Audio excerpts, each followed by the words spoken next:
Bismillahirrahmanirrahim. Elhamdülillahi Rabbil alemin.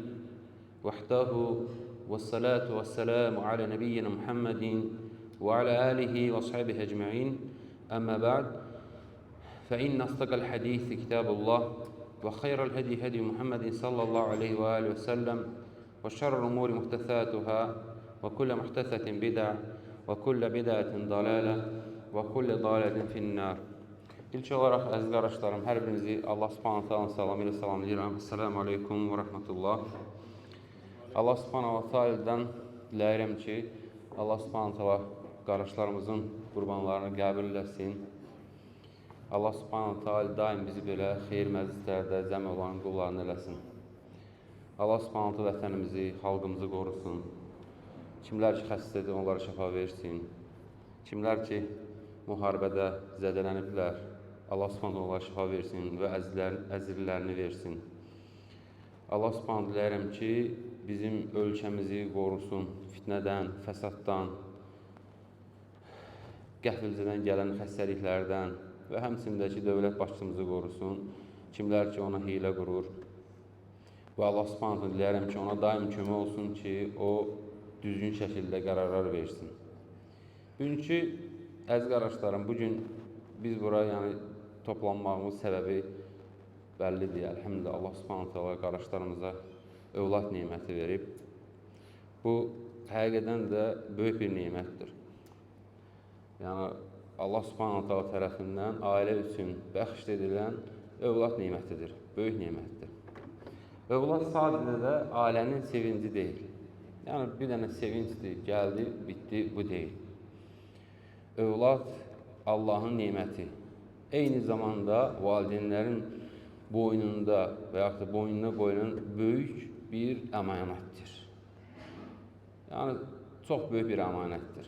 Necə ki, Allah subhanahu ta'ala deyir ki, Əl-məlu vəl-bənuna zinətul həyati dünya. Mal, dövlət və övladlar dünyanın həyatının, yəni dünya həyatının zinətidir. Allah subhanahu ta'ala övladı verdikdə həmin evə böyük bir nemət vermiş olur. Buna görə də müminin ilk işi neməti, yəni verənə nə etməlidir? Şükür. Ona şükür etməlidir. Həqiqətən ki, Allah subhanahu ta'ala nemətinə şükürdür. Necə ki, Peyğəmbər sallallahu əleyhi və səlləm hədisdə buyurur, oğlan uşağı ilə birlikdə əyiq vardır. Hədisdə gəlib. Onun üçün bir yanı qoyun, daha doğrusu 2 qoyun kəsilir. Bir hədisdə belə gəlir. Və həmçində ki, onun üçün qan axıdın və ondan əziyyət verən şeyləri uzaqlaşdırın. Yəni, əziyyət verən şeylər bilirsiniz, dırnaqdır, saçdır və sonra oğlan uşağı olubsa onun sünnət olunmasıdır və s. Başqa hədisdə isə Ayşə radiyallahu anhə rəvayət edir. Allah Resulü sallallahu əleyhi və səlləm buyurur, deyir ki, oğlan uşağı üçün bir-birinə bənzər 2 qoyun, qız uşağı üçün isə 1 qoyun kəsmək əmr olunur. Bu, deməli, bu elə-belə bir şey deyil. Yəni, bu, sonradan uydurulan və yaxud da adət deyil sadəcə olaraq. Bu, bizim dinimizdə olan bir şeydir. Allah subhanahu ta'ala, yəni Rasulun sallallahu əleyhi və səlləmin əmridir. Bəzi insanlar görürsən ki, buna səhvənkar yanaşırlar. Amma bunu eləməsən, düzdür, vacib deyil, sünnədir. Amma əgər imkan varsa, mütləq şəkildə eləməlisin. Allah sonsuzları şükürlər olsun ki, Allah subhanahu ta'ala qardaşımıza müvəffəq eləyibdir, kəsibdir. Bir daha Allahdan diləyirəm ki, onu qəbul eləsin. Amma bununla məsuliyyət bitmir. Uşaq dünyaya gəlməsi ilə valideynlərin işi bitmir. Yəni, əslində məsuliyyət bundan başlayır. Artıq məsuliyyət başlayır. Necə ki, Allah subhanahu ta'ala Quran-ı Kərimdə buyurur, Yə eyyuhəl-ləzīnə əmənu qu ənfusəkum və əhlikum nəra. Eydir iman gətirənlər, özünüzü və ailənizi oddan qoruyun. Əli ibn Əbu Talib radiyallahu anhu bu ayənin mənasını açıqlayaraq deyir ki, Allimu ənfusəkum və əhlikum əl-xeyrə. özünüzə və ailənizə xeyri öyrədin. Yəni, bu Əli radiyallahu anhın sözüdür. Yəni, ata övladın yalnız ruzisini düşünməli deyil, onun dinini də düşünməlidir. Və həmçində ki, ana övladın yalnız geyiminə, yeməyinə və sağlamlığına diqqət etməli deyil, onun qəlbinə nə daxil olduğuna diqqət eləməlidir. Biz övladlarımıza yaxşı məktəb, yaxşı ev, yaxşı paltar arzulayırıq və eləyirik də.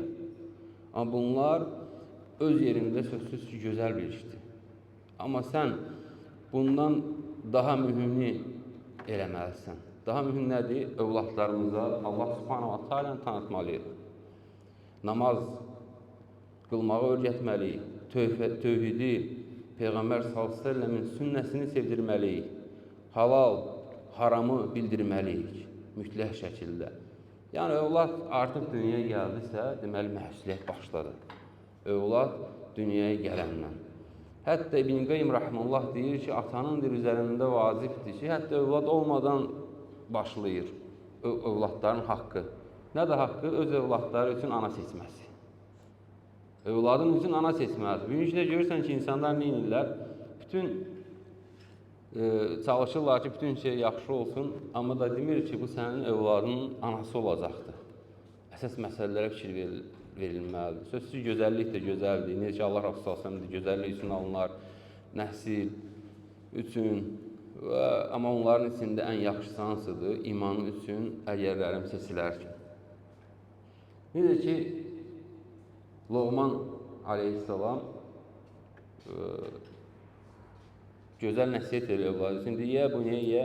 Lə tüşrik billahi, innəş şirkə zulməl azim. Eydir oğlum, Allah şərik qoşma. Həqiqətən şirk böyük zülümdür. Loğman aleyhissalam görürsünüz, oğluna ilk olaraq mal dövlət qazanmağı öyrətmədi. İlk olaraq nəsiyyəti nə idi? Tövhid. Tövhidi öyrətdi. Deməli, bu şeyi buradan al, belə sat, bu şeyi belə elə. O nə dedi? Ey deyir oğlum, ey oğlum, neynə? Şirkdən uzaq ol. Yəni, həqiqətən şirk böyük bir zülümdür. Biz də uşaqlarımızı neynəməliyik? Kiçik yaşından öyrətməliyik. Səni kim yaratdı? Allah. Ruzi verən kimdir? Allah. Kimə dua edirik? Yalnız Allaha. Kimdən yardım diləyirik? Yalnız Allahdan. Peyğəmbərimiz kimdir? Muhammed sallallahu aleyhi və səlləm. Dinimiz nədir? İslam. Bu, uşağın qəlbinə artıq uşaqlıqdan yerləşdirilməli. Kim tərəfdən? Sözsüz ki, valideynlər tərəfdən. Allahın izni ilə əgərəm bu şeylər üzərində olarsa, onda o gözlədiyimiz övladlar ki, gözləyirik, indi ona toxunacaq ki, öləndən sonra bizə fayda versinlər, onu da görəcəyik onu. Amma gözəl zənn kifayət eləmir ki, sən zənn elə ki, sənin övladın salih olacaq və sənin övladın sənə öləndən sonra dua eləyəcək, bu kifayət deyil. Yəni, yalnız insan eləməlidir, səhvlərdən düzgün şəkildə yapışmalıdır. Və həmçində ki, insan əgərlərin bir şeyi istəyirsə ki, ondan götürsün övladı, ilk olaraq özü o şeylərin üzərində möhkəm olmalıdır. Yəni, sən namazında möhkəm olmaya, sənin övladın namazında möhkəm olmayacaqdır. Necə ki, Allah subhanahu wa ta'ala buyurur, وَأْمُرْ أَهْلَكَ بِالصَّلَاةِ وَاسْتَبِرْ عَلَيْهَا Ailənə namaz qılmağı əmr et və özün də onda səbirli ol. Peyğəmbərimiz Muhammed s.ə.v uşaqlara neçə yaşında dedi, əmr eləyin? 7 yaşında. Allah Rasulü s.ə.v deyir ki, uşaqlarınızda 7 yaşına çatdıqda namazı əmr edin. Yəni, namazı əmr edin buyurmuş. Sözsüz ki, burada təlim babından deyilir. Artıq 10 yaşına çatarsa deyir övladın, qılmazsa onu cəzalandır. Vur demək, o demək deyir, şilli ilə, təpi ilə, yumru ilə. Yəni, cəzalandır onu, tərbiyə babından. Biz amma görürsən ki, Uşaq artıq nəinki yeddi, ondan da kesibdi. Deyirsən, sübh namazında durğuzmayaq, yazıqdır, biraz yatsın. Amma o sübh namazının vaxtından da tez bir görürsən, məktəbə getmək lazım olur, elə durğuzuruq ki, ondan da bir yarım saat, bir saat qabaq ki, uşaq məktəbə getsin, geyşər, qoy, yaxşı öyrənsin. Yəni, valideyn uşağa namaz qıl deməyi kifayət deyil. Yəni, çünki uşaq ən çox götürdüyü, yəni müəllim kimdir, valideynləridir. Sən əgərlərim o namazlara möhkəm olmarsansa, sən o namazlarına diqqət eləmərsənsə, sən namazlarını vaxtına qılmarsansa, sən namazlarına kişisənsə, məscidlərə getmərsən cəmaata, o uşaq sənin dediyini yox, elədiyini götürəcəkdir. Yəni, nə eləməlidir? Ata məscidə gedəndə uşağı aparmalıdır özü ilə. Ana namazına diqqət etməlidir evində. Evdə Quran oxunmalıdır. Uşaq görməlidir ki, evdə Quran oxunur. Uşaq görməli deyil ki, ata səhərin axşam üçün telefondadır. Evə gəlib, telefondan əl çəkmir. Hətta o bizim ki, sən məsəl üçün bizləndirəmirik. Yaxşı şeylərdən məşğulsun. Amma uşaq nəyi görür? Onu görmür, ekranın arxasını. Sənin əlindəyinə diqqət edir. Və görür ki, sən əlində telefonla oturmuşsan. Evə gələndən yatana kimi, çıxana kimi. Ona diqqətli olmaq lazım, qardaşlar.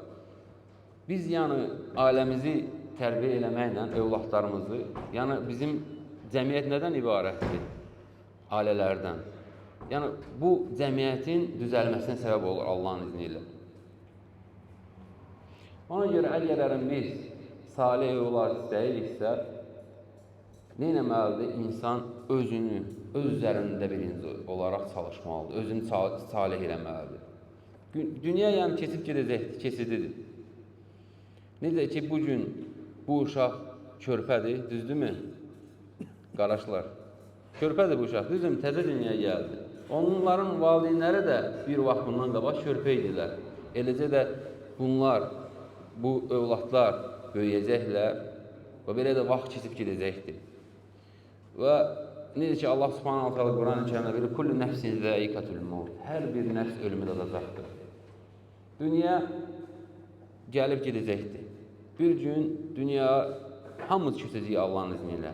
Buna görə nə etmək lazımdır? Çalışmaq lazımdır.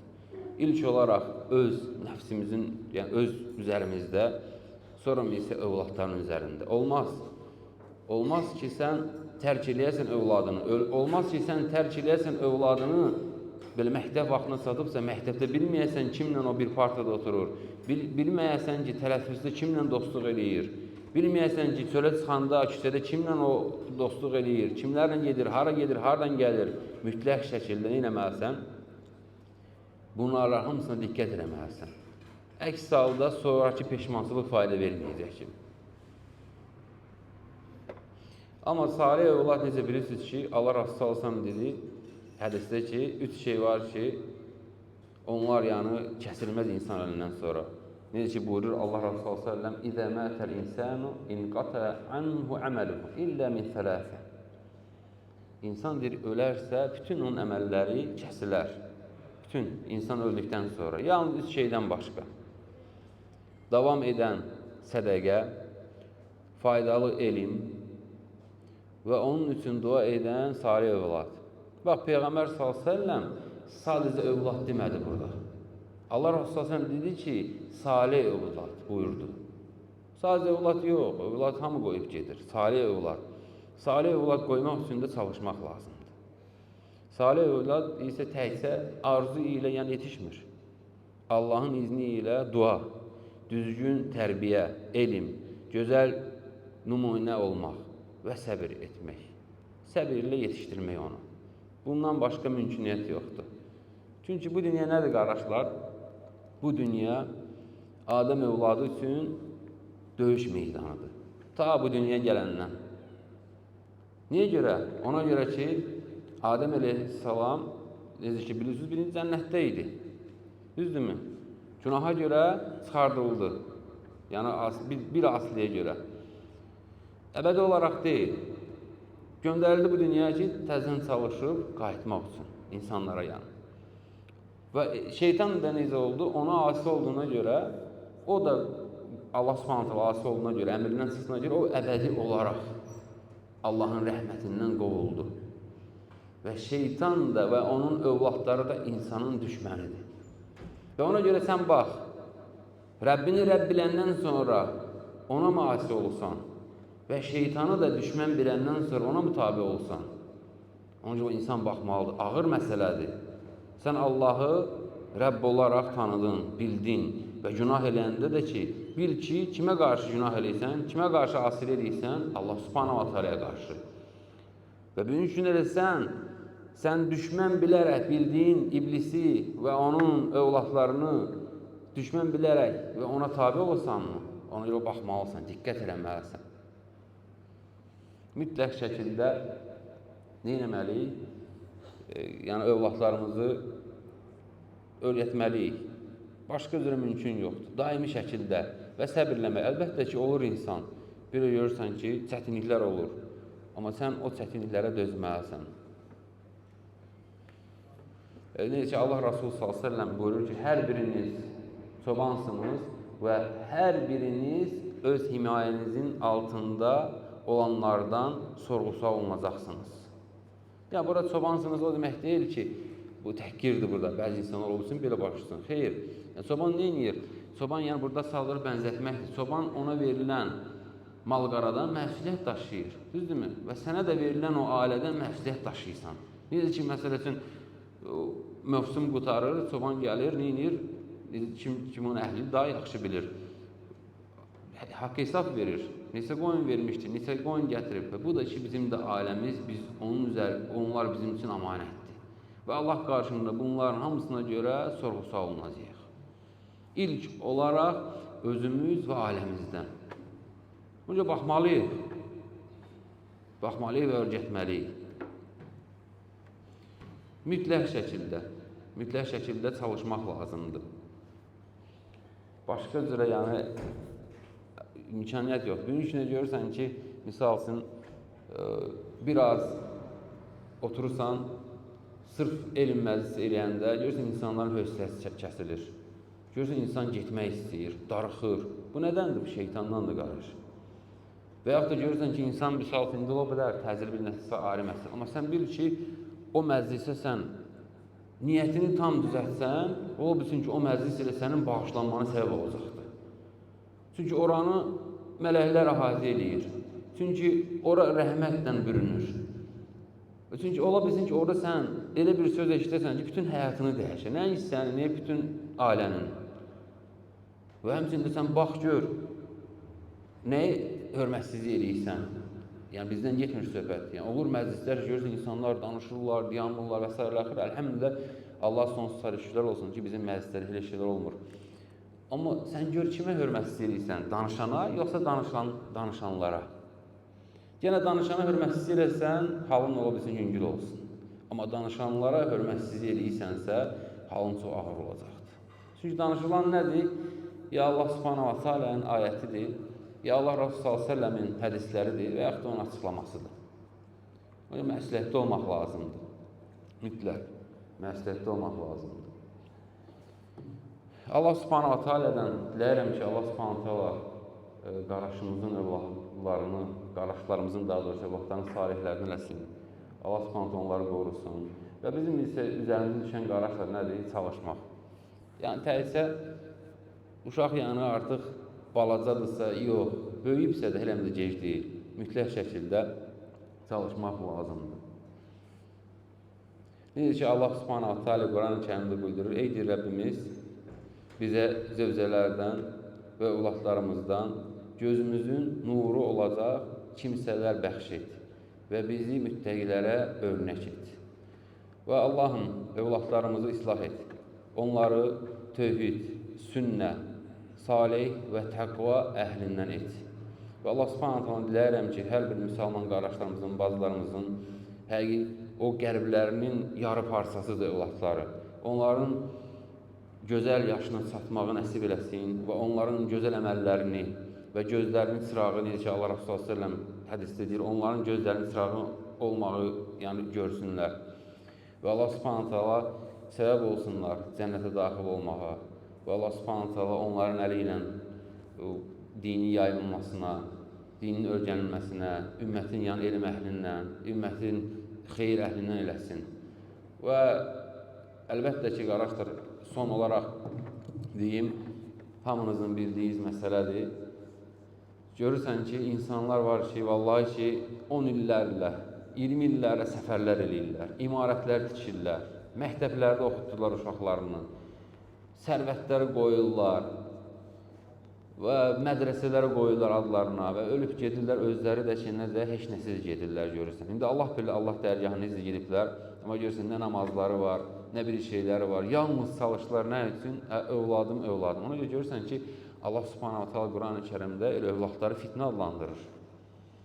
Yəni, Allah qorusun, övlad yəni həm sənin cənnətin ola bilər olsun, həm də sənin cəhənnəmin ola bilər olsun. Diqqət eləmək lazımdır. Həlak olursan gecə-gündüz Allahın ibadətindən uzaqlaşırsan. Həlak olursan gecə-gündüz görürsən sübh namazına yatıb qalırsan. Görürsən cəmaat namazından qalırsan və s. Sonra isə nə olur? Sonra isə sən axı övlada heç nə vermədin axı. Dünyanı verdin ancaq. Düzdürmü? Sonra da ki, o sərvətə belə düzgün şəkildə yiyəlinə bilmir. Yoxdur axı. Dağılır, tökür gedir. Günaha və s. Allah qorusun. Bu da belə. Sonra isə amma sorğu-sual cavab verən kimdir? Ölən adam o mal dövlətə görə. O, Allah qarşısında cavab verəcək. Ona görə ki, bu dünyanın halalı sorğu-sualdır, haramı isə əzabdır, cəhənnəmdir. Bil ki, halal qazandığın hər bir nimətə görə, hər bir qəpiyinə görə Allah qarşı sorğu-sual olunacaqsan. Amma haram eləyirsənsə, ona görə cəhənnəm odu var. Ona diqqət eləmək lazımdır. Necə ki, bilirsiniz, bunu elə demək istəyirəm sizə, bundan kifayətlənəcəm Allahın izni ilə. Ömər ibn Abdüləziz, rahiməhullah və radiyallahu anhu, görürsən, dünyasını dəyişənə gəlirlər onun başına, artıq ölüm döşəyində olur. Deyir, ey Ömər, nə qoyub gedirsən övladlarına? Nəyin var? 17 övladı var idi. 14 dənə qoyun qoyub gedir. Yəni 14 qoyun necə? Yəni 14 dinar qoyub gedir. O vaxtda hər bir dinara bir qoyun almaq olardı. Deyir, onlara deyir, necə deyir, mən deyir, qoyum gedim, nəsə sərvət deyir və sonra deyir, onlar deyir, onu deyir, Allahın deyir, asiliyi nə xəşləsinlər? Yəni yoxdur da heç nə qoyulası. Ardınca nə deyir? Amma deyir, əgər deyir, onlar deyir, Allahın deyir, vəliləridirsə, Allahın dostlarıdırsa, Allah subhanahu öz vəlilərini, öz dostlarını başlı başına buraxmaz. Yəni Ömər radiyallahu anh heç nə qoymadı övladlarına dünya tərəfindən. Necə dedim ki, 14 dinar. O da ki, 14 qoyuna hər birinə bir qoyun düşmürdü. Sonra isə rəvayət edən ravi deyir ki, bir gün deyir, Ömər ibn Əziz rahiməllahın övladını görürəm ki, Allah yolunda öz şəxsi malından 80 və ya 80-100 arası atlı Allah yolunda öz şəxsi malından hazırlayan. Və görürsən, qardaş, nə qoyub getdi? Elm qoyub getdi. Allah qorxusu qoyub getdi. Və bununla da Allah subhanət onu izzətləndirdi. Bu görünənlər. Amma Abdülməlik ondan sonra olan vəlilərdən olur da, çox varlı olur, çox imkanlı olur. Övladlarına, dünyasını dəyişəndə övladlarına yox, zövcələrinə 330 min rəvayətlərə gəlir ki, 330 min dinar qoyub gedir. Yəni, bu nə deməkdir? Yəni, 330 min qoyun. Hər biri bir qoyun idi. Yəni, bunun zövcələrinə düşəndirsə, yəni o övladlarına 8 dəfə artıq düşüb ən azı. Və onun sərvətini deyir, karvanlarla gətirərlər. Qızılların, gümüşlərin, pulların və s.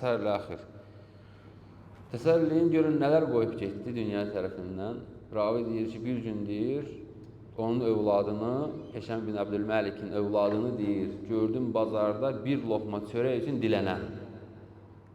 Görürsən, Allah, qoydu getdi qardaşın, nə tər xəşlənir, necə oldu, getdi, sorğu-sual verir ata. Amma o kifayət eləmir sənin dönüşündə və yaxud da mənim çalışıb övladlarımıza obyektlər qoymağımız, evlər qoymağımız, bu əsl deyil. Əsl hədəf bu deyil. Bu dünyadır, qardaşlarım. Götürsən, görürsən, bəzi kafirlərə bəlkə ondan da çoxları verilibdir. O demək deyil ki, Allah onların üzərində nimətlərini tamamlayır. Yox. Dünyadır, onlar gözü ayılmasın deyə o bilsin verir. İnsan yəni əgər günah içində batırsa və onun nemətləri artırsa, deməli, təhlükə var. Təhlükə var. Yəni, bundan çəkinmək lazımdır, baxmaq lazımdır ki, nədir? Yəni, o şeylərdən əgər günahlar varsa, Allahdan sənin aranda olan onlardan tövbə elə. Əgər ümumi cəmaat üçün deyirsənsə, ondan tövbə elə. Görürsən, insan gəlir evə sigaret çəkir, gəlir evə söyüşdən və s. Sən necə övladın da elə olacaq da qardaş. Yenə Allahı xatırlat. Allah subhanət hala tövbəni artır. Bəzi rəvayətlərdə subhanət hala təsəlləyin ki, yəni, Adəm əleyhissalam 300 il ağlayır tövbəsi qəbul olması üçün. 300 il. Sonra isə artıq, necə bilirsiniz ki, cənnətdə onun üçün nə yeməyə ehtiyac var idi, nə günün istisindən, necə ki, indi biz kondisioner axtarırıq, nə qışın soyuqluğu və s. Hər şeyin gəlir bu dünyada əksini görür. Sonra bizə Cəbrail əleyhissalam onun yanına gələndə ağlamaq tutardı onu. Cəbrail əleyhissalam deyəndə ağlamaq tutardı. Deyir, nədir sənə ağlan? Deyir, necə deyə ağlamayayım? Cənnətdən deyir, düşürdüm bura. Və Cəbrail elə ağlayardı ki, yəni rəvayətlərə gəlir ki, yəni Cəbrail əleyhissalam belə, Allah daha doğrusunu bilir, onu ağlamaq tutardı. Yəni, bu düşünün, səmimi tövbə, qayıtmaq, dönmək. O bilsin, sən səmimi tövbə eləyərsən, qayıdarsan, və övladlarına təsir eləyər, övladların salih olar. Görürsən, məsələn, Kəhf surəsində Allah subhanahu wa ta'ala orada övladların necə olduğunu demir ki, yetimin sərvəti qorunur. Nə deyir Allah subhanahu wa ta'ala? Allah subhanahu deyir ki, onların ataları salihlərdən idi. Atanın salih olmağına görə yetimlərin malları belə qorunur, canları qorunur, onlara xəstəlik gəlməsi qorunur, onların bidət əhlindən olmaması qorunur. Hamısı bu mühüm məsələlərdir. Əlhəmdülillah gec deyil, yaş neçə olsun, tövbə qapısı açıqdır. Amma biz qəbirə qoyulanda, vallahi ki, heç kim bizi də qəbirə qoyulmayacaq. Heç kim sorğu-sual olunanda o yığdığımız mal dövlətləri, heç kim bizə görə gəlib sorğu-sual verməyəcəkdir. Allah nəsib eləsə, hər birimiz Allah subhanə cənnət əhlin etsin. Cənnətə girəsi olsaq, yenə də özümüzü tək girəcəyik cənnətə. Sırat körpüsündən keçəndə tək keçəcəksən. Allah qorusun. Əgər cəhənnəm əhlindən olsaq, Allah hər birimizi qorusun. Onda yenə də o cəhənnəm oduna tək giriləcəkdir. O bəsləyib, böyütdüyün övlad, necə ki, Quran-ı Kərimdə Başqa surəsində gəlirdi. Gedəcək ata dalınca, ey övladım, necə Şeyx Raslan onun təfsirini açıqlayır, deyir, gedəcək o övlad deyir, atanın dalınca və yaxud əksinə. Deyəcək, ey atacan, necə övlad olmuşam sənə, deyəcək, ən gözəl övladlardan olmuşsan, deyəcək, ata sən mənə bir dənə həsənət ver, bir dənə savabından ver, deyəcək, yox oğlum, büyün mən, nəfsim. Və yaxud əksinə, ata gedəcək öz övladının dalınca, necə ki, bu dünyada çalışsan, atanın haqqını ödəyəsən, nəsə bir xəstələnəndə, nəsə bir ehtiyacı olanda, deyəcək, ey oğlum, necə sən ata olmuşam, deyəcək ki, sən ataların ən gözəl olmuşsan, ən yaxşısı olmuşsan, hər şeyini ödəmişsən. Deyəcək, ey atam, daha doğrusu, ey oğlum, bir savabından ver mənə, deyəcək, nəfsim. Yəni, o gündən qorxmaq lazımdır, qardaşlar. Övladlardır, məsuliyyətdir boynumuzda, ailədir, məsuliyyətdir boynumuzda. Hər bir şey. Ona görə, nə etməliyik? Çalışmalıyıq. Yəni, bu dünya bizim üçün cihad meydanıdır. Ta buradan qaydana kimi, onu bilin. Gələndən qaydana kimi, döyüşdür. Nə ilə? Nəfsinlə ya da hava ilə, yəni ki, görünməyənlə, şeytanla. Daim. Silahını yerə qoydun, demək vurulacaqsın, məğlub olunacaqsın. Həmən. Qoyma yerə silahını. Və daim də çalışan Allahın cəmaat olmaq. Necə ki, bilirsiniz, Allah Rasulü s.ə.v vəsf eləyəndə o nizat firqəsini deyir, onlar daim çalışırlar cəmaat olmağa, bir yerdə olmağa, parçalanmamağa, hizbilik yaratmamağa və budur mühüm məsələ. Allah daha doğrusunu bilir, Allah s.ə.v bizə istifadə etsin, Allah hər birinizdən razı olsun, Allah s.ə.v qardaşını bir daha deyirəm, qurbanını qəbul etsin, Allah malına mülkünə bərəkət versin. Kimlər ki, gəliblər qardaşlarımız, Allah s.ə.v onlardan razı olsun, Allah s.ə.v onların övladlarını, nəvələrini, salih qullarını eləsin. Allah subhanətələ yaşlılarımıza da xeyirli ömür versin. Kimlərin ki, ataları, valideynləri dünyasını dəyişib, Allah onların günahlarını bağışlasın. Və Allah Subhanahu da hansı qardaşlarımız, bacılarımız çətinlikdədirsə, onların çətinliklərini asanlaşdırsın. Kimlərin borcları varsa, Allah kömək olsun ki, onların borclarını qaytarmağa. Allah daha doğrusunu bilir. Subhanakallahumma bihamdik, əşhədu ən la ilahə illə əntə əstəğfiruka və etûbü ileyk.